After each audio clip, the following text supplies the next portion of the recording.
बोलायचं आहे. रमेश चेन्नीथाला जी,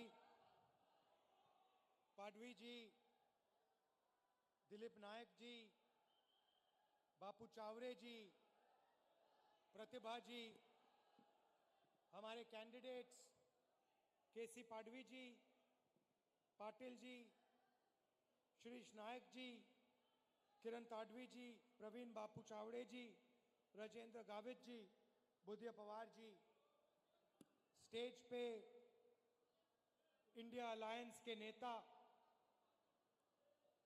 भाइयों और बहनों, कांग्रेस पार्टी के हमारे प्यारे कार्यकर्ता, अलायंस बब्बर शेर, कांग्रेस पार्टी के बब्बर शेर,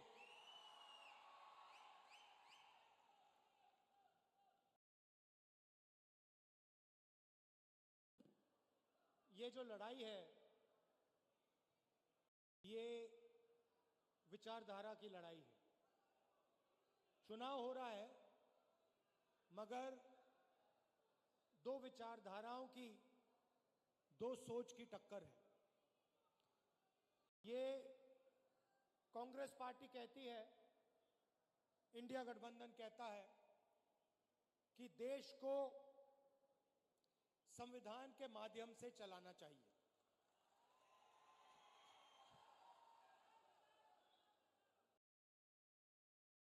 प्रधानमंत्री जी कहते हैं कि मैं संविधान को पब्लिक मीटिंग में दिखाता हूं और संविधान खाली है. संविधान उनके लिए खाली है क्योंकि उन्होंने ये संविधान जिंदगी में पढ़ा नहीं है.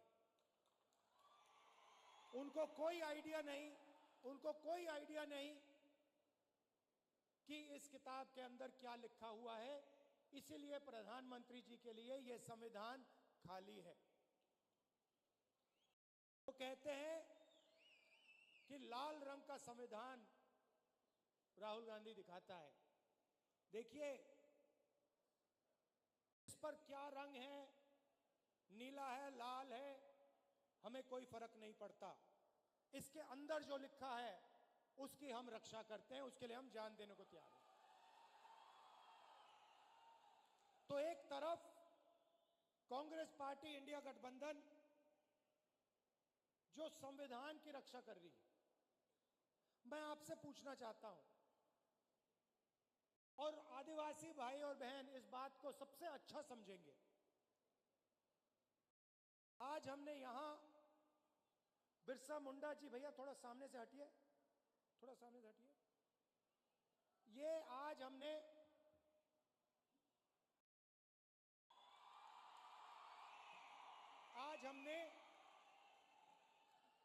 इनके सामने, बिरसा मुंडा जी के सामने हाथ जोड़े,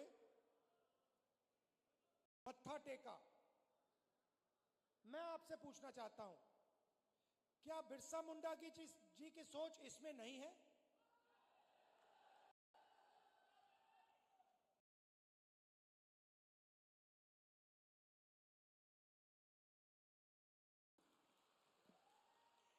तो नरेंद्र मोदी जी कहते हैं कि यह संविधान खाली है, खोखला है, इसमें कुछ नहीं है. मैं नरेंद्र मोदी जी को समझाना चाहता हूं और प्रधानमंत्री जी आप अच्छी तरह सुनिए क्योंकि आप देश के प्रधानमंत्री हैं. नरेंद्र मोदी जी, यह संविधान खोखला नहीं है. इस संविधान में हजारों साल की सोच, बिरसा मुंडा जी की सोच, बुद्ध भगवान की सोच, फूले जी की सोच, अंबेडकर जी की सोच, गांधी जी की सोच सब भरी हुई है. ये हिंदुस्तान, नरेंद्र मोदी जी, ये खोखला नहीं है. इसके अंदर हिंदुस्तान का ज्ञान, हिंदुस्तान की आत्मा है. और जब आप इसे खोखला कहते हो तो आप हिंदुस्तान बिरसा मुंडा जी, महात्मा गांधी जी, अंबेडकर जी, इन सब का अपमान करते हो। लड़ाई भाइयों और बहनों इसको बचाने की है। आपको कॉन्स्टिट्यूशन में, संविधान में नाम दिया गया है। आपको संविधान में आदिवासी नाम दिया गया है।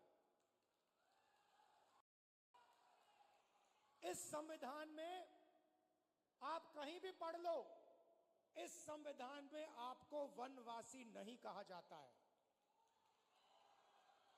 आपको आदिवासी कहा जाता है।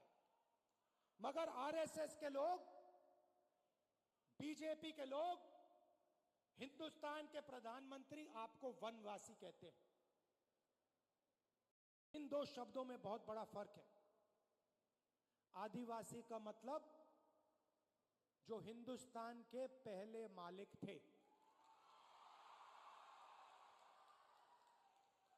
इस संविधान में बिरसा मुंडा जी ने जो त्याग किया, जो शहीद हुए, उनके शब्द हैं। इसीलिए संविधान में आपको आदिवासी नाम दिया गया है। आदिवासी नाम का मतलब समझिए। आदिवासी नाम का मतलब हिंदुस्तान के पहले निवासी, हिंदुस्तान के पहले मालिक। मतलब ये जो जल है, ये जो जंगल है, ये जो जमीन है, उसका पहला अधिकार आदिवासियों का है। ये बात इसके लिए बिरसा मुंडा जी लड़े थे कि जमीन हमारी, जल हमारा, जंगल हमारा, और जल, जमीन और जंगल का फायदा हमें नहीं मिल रहा। इसीलिए शहीद हुए। वो अंग्रेजों से लड़े। आज वही सोच लेकर नरेंद्र मोदी, आरएसएस और बीजेपी घूम रही। वो कहते हैं आप वनवासी हो। वनवासी का मतलब आप जंगल में रहते हो। वनवासी का मतलब आपको ना जल पर, ना जंगल पर, ना जमीन पर अधिकार होना चाहिए। वो आपसे अधिकार छीनते हैं। आपको कहते हैं आप वनवासी हो, और फिर पूरे देश में जंगल काटने का काम करते हैं, आपकी जमीन छीनने का काम करते हैं। पैसा कानून कौन लाया? जमीन अधिग्रहण बिल कौन लाया? न्यायगिरी में कौन लड़ा? कांग्रेस पार्टी लड़ी, इंडिया गठबंधन के लोग लड़े। जमीन अधिग्रहण बिल से आपकी जमीन की रक्षा, पैसा कानून से, ट्राइबल राइट्स एक्ट से जंगल, जल, जमीन का अधिकार आपको। यह काम हमने किए हैं। और जैसे ही बीजेपी की सरकार आती है, काम शुरू कर देते हैं। आपकी जमीन छीनते हैं, अरबपतियों को पकड़ा देते हैं,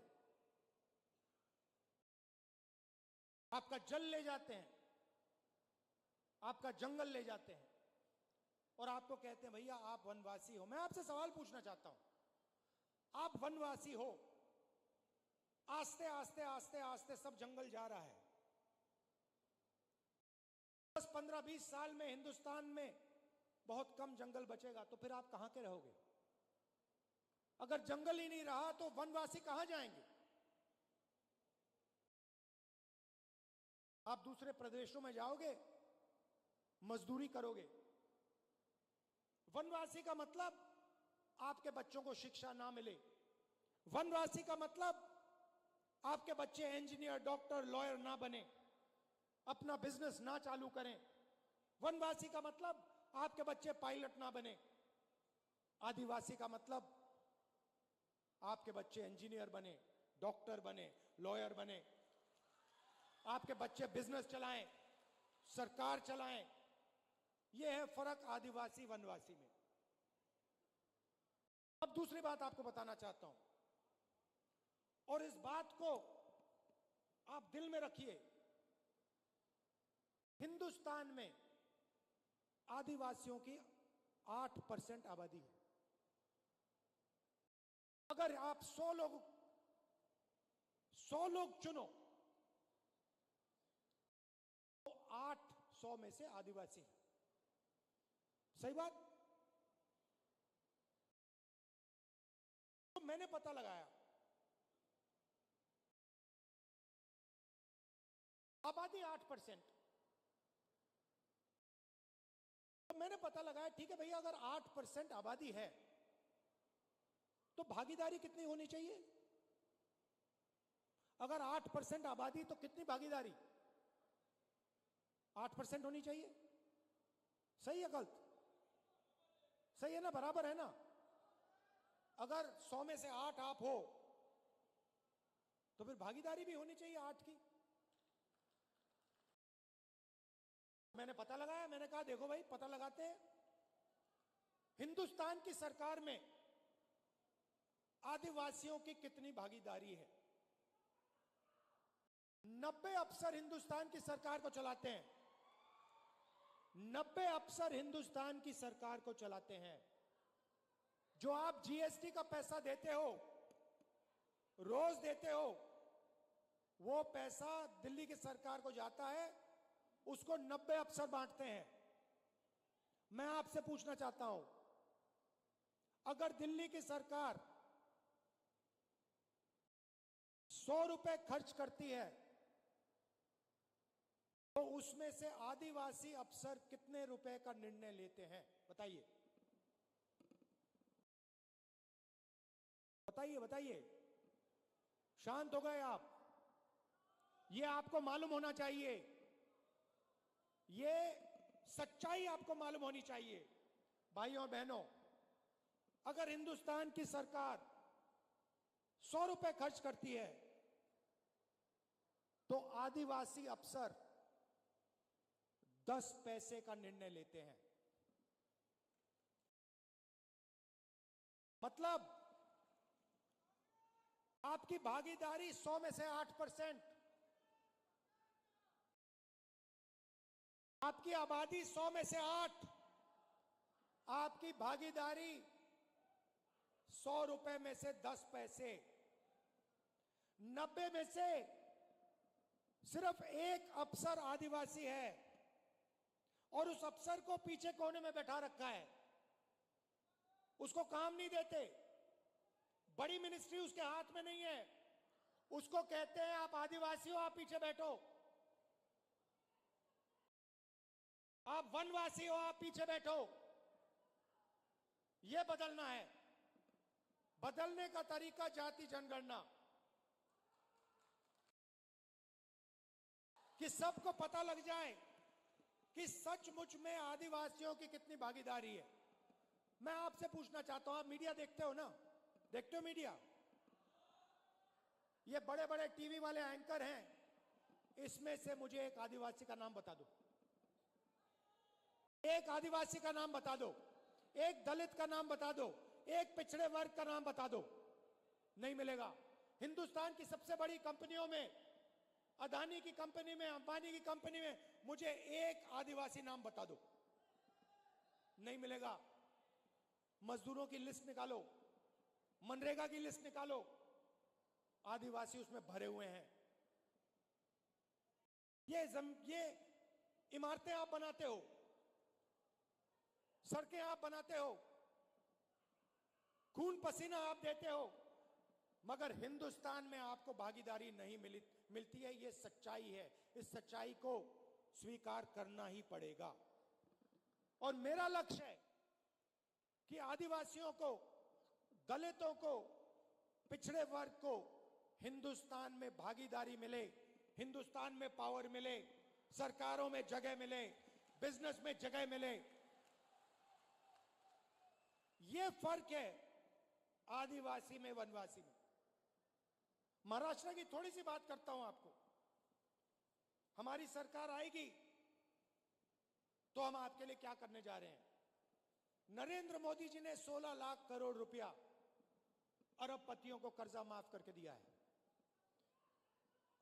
1 लाख करोड़ रुपए धारावी की जमीन नरेंद्र मोदी की सरकार, महाराष्ट्र की सरकार अदानी को पकड़ा रही है। 1 लाख करोड़ रुपए की जमीन दे रही है। आदिवासियों को क्या दिया, दलितों को क्या दिया, पिछड़ों को क्या दिया, किसानों को क्या दिया, मजदूरों को क्या दिया, महिलाओं को क्या दिया? कुछ नहीं। इसलिए हमने मन बना लिया, जितना पैसा नरेंद्र मोदी अरबपतियों को देगा, जितना कर्जा माफ हो उनका करेगा, हम आपका करेंगे।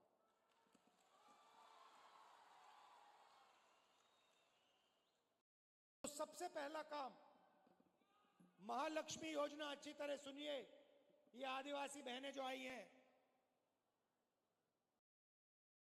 आपके बैंक अकाउंट में हर महीने 1 तारीख को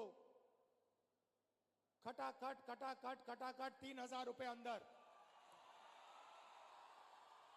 आप जगेंगी, बैंक अकाउंट में देखेंगी, और महाराष्ट्र की सरकार, कांग्रेस पार्टी की सरकार, इंडिया गठबंधन की सरकार ने सुबह ही आपके बैंक अकाउंट में 3,000 रुपए डाल दिए होंगे। उसके बाद आप कहेंगे चलो मार्केट जाती हैं, चलो मार्केट चलें। आप जब बस में मार्केट जाएंगी, आपको पता लगेगा कि कांग्रेस पार्टी की सरकार ने महिलाओं के लिए बस का टिकट फ्री में कर दिया है। आप बैठेंगी, कोई आपसे पैसा नहीं मांगेगा, आप बिना पैसे दिए बैंक जाएंगी, 3,000 रुपए बैंक अकाउंट से निकालेंगी और वापस आ जाएंगी। और जब भी आपको बस की जरूरत पड़ेगी, महाराष्ट्र में आपको कहीं भी जाना हो, महाराष्ट्र की महिलाओं से 1 रुपया नहीं लिया जाएगा। अब किसान कहेंगे, राहुल जी आपने महिलाओं को 3,000 रुपए दे दिए, इंडिया गठबंधन की सरकार ने महिलाओं को 3,000 रुपए दे दिए, हर महीने जनवरी, फरवरी, मार्च महिलाओं के बैंक अकाउंट में आ जाता है, फ्री में बस में घूमती हैं, हमारा क्या होगा? सब किसान कहेंगे। मैं उनको कहना चाहता हूं, 3 लाख रुपए तक का कर्जा आपका माफ होगा। और जब आप धान, सोयाबीन, कपास बेचोगे तो आपको सही दाम, minimum support price Congress party की, इंडिया गठबंधन की सरकार देगी। जाति जनगणना की मैंने बात कर दी। हम महाराष्ट्र में जाति जनगणना कराएंगे और पता लगाएंगे कि आदिवासियों की कितनी भागीदारी है संस्थाओं में, सरकार में, ब्यूरोक्रेसी में। आदिवासी, दलित, पिछड़े वर्ग के कितने लोग हैं? पार्लियामेंट में मैंने कह दिया है, लोकसभा में नरेंद्र मोदी के सामने, कांग्रेस पार्टी की सरकार जाति जनगणना करेगी और ये जो 50% का आपने रिजर्वेशन पे दीवार लगा रखी है, इसको हम तोड़ के उड़ा के फेंक देंगे। रिजर्वेशन को हम 50% से आगे ले जाएंगे। लोकसभा में मैंने बोला है, ये वायदा मैं आपसे कर रहा हूं, जाति जनगणना और 50% की दीवार कांग्रेस पार्टी की सरकार दिल्ली में तोड़ेगी, महाराष्ट्र की सरकार यहां तोड़ेगी। जाति जनगणना हम करके दिखाएंगे। सबसे ज्यादा कष्ट गरीबों को इलाज से होता है। गरीब किसान को दिल का ऑपरेशन करना हो, पेट का ऑपरेशन करना हो, किसी को कैंसर हो जाता है, कैंसर का इलाज करना होता है, तो गरीब किसान कर्ज में डूब जाता है, आत्महत्या कर लेता है। इसलिए आपकी नई सरकार, इंडिया गठबंधन की सरकार,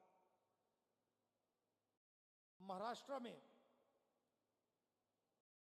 सबको 25 लाख रुपए तक का बीमा देने जा रही है।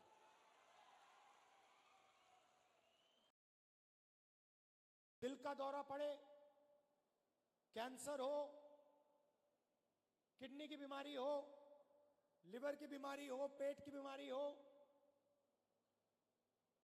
आप अस्पताल जाओगे, 25 लाख रुपए तक का इलाज आप मुफ्त में करवाओगे। और युवाओं को, बेरोजगार युवाओं को 4,000 रुपए प्रति महीना जब तक वो रोजगार पा लेंगे। और 2.5 लाख सरकारी रोजगार जो नरेंद्र मोदी और बीजेपी की सरकार, महाराष्ट्र की सरकार नहीं दे रही, वो हम आदिवासियों के, दलितों के, पिछड़ों के, गरीब जनरल कास्ट के लोगों के हवाले कर देंगे।